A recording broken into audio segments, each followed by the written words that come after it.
Over the last couple months, Marshall has been teasing the release of the Emberton III and their Willin 2. And man, they made it seem like it was going to be some big, fancy, cool, secretive speaker, but it's pretty much just the same thing as the Emberton 2 and the Willin 1. So, by the way, I'm not sponsored by Marshall or anything. I buy all these speakers with my own money, so if you want to support me, you can click the affiliate links below.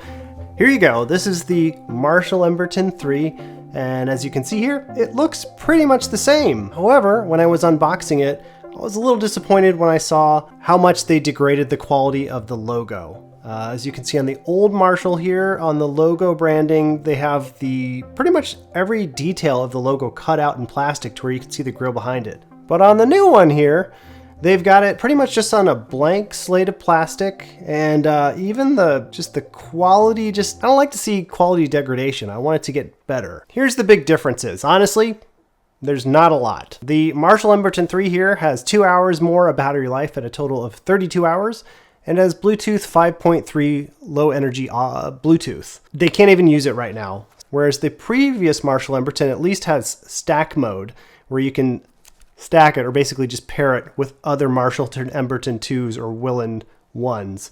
So it gets really confusing because they look so similar, but yet the features are offset a little bit. You're going to see these Marshall Emberton 2s go for a much steeper discount, and I would argue it's probably still worth getting this over the brand new Marshall Emberton III here. Although I will say there are some nice changes to the Emberton III that I do kind of like. It has a microphone input, so you can call people on this if you really want to. Instead of having to push the middle multifunction button for power on, they've got a dedicated power button here, so you just press that and then it turns on, which is pretty nice. Like, honestly, holding down the multifunction button to power it on is a little bit annoying, and it's not like a real immediate response. They have pretty much the same guts on the inside, but they kind of said that it would sound better, which I would argue is kind of like unsubstantiated claims. Let's give these two guys a listen. We'll also include the Bose Flex and the JBL Flip 6 just to see where it stands.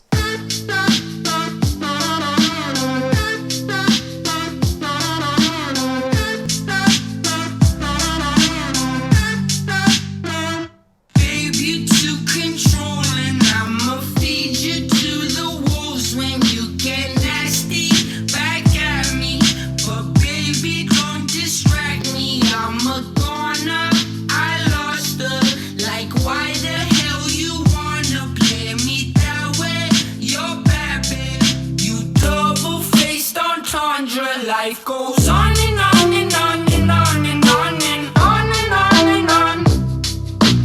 On and on and on and on and on and on and on and on.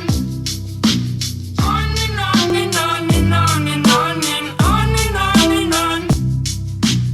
On and on and on and on and on and on and on and on. Babe, you best believe it, I'ma rip you up to pieces. I'm a lover, not a fighter, but I light this place on fire.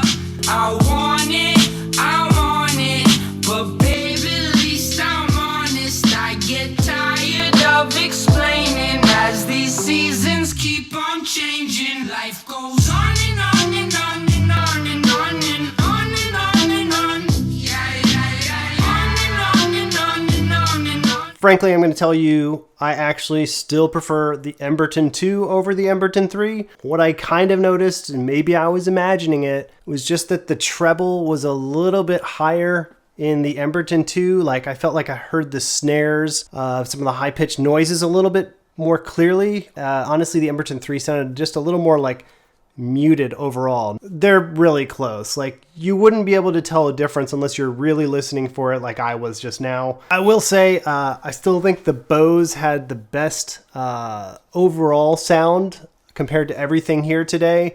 It just pushes out a little bit more bass along with retaining like the nice mids and trebles. So no surprise there. The Bose Flex always tends to be one of the best ones. But this is kind of what concerns me about the Emberton here. The fact that they had stack mode and now it's gone away because they're banking on using Auracast or a feature of Bluetooth LE audio. what's happened in the past is Marshall put that into the Acton 3, the Stanmore 3, and the Woburn 3, promising future over-the-air updates, and then nothing ever happened. It's not necessarily their fault. It's just that those features that come with that more advanced Bluetooth are not being implemented yet by most devices. I think I've heard of JBL using them a little bit, but honestly, it's just not a widespread technology. There is no option in the app to use stereo mode for these yet. Instead, you just see it like here, you can use the equalizer, or you can get over-the-air updates, which is just basically, they don't really know what this future technology is going to look like. So good luck pairing these with other Marshall Emberton 3s or Willen 2s. I don't think it's quite in the cards yet. Eventually it will be. I don't think this is really worth getting over the Emberton 2, considering there's going to be a huge price cut here. There you go. That's my honest opinion about this. So if you made it to the end of this video, thanks for staying with me. I appreciate you for watching here and hanging out with me. I hope you like my new desk setup. And if you made it to the end, you get a nice little Danny star, just a Danny star this time. I don't think it's worth naming it an Emberton 3 star even. So let me know what you think in the comments. See you later. Bye. I don't know why I did the little thing. That's really not my personality. So yeah, hated that.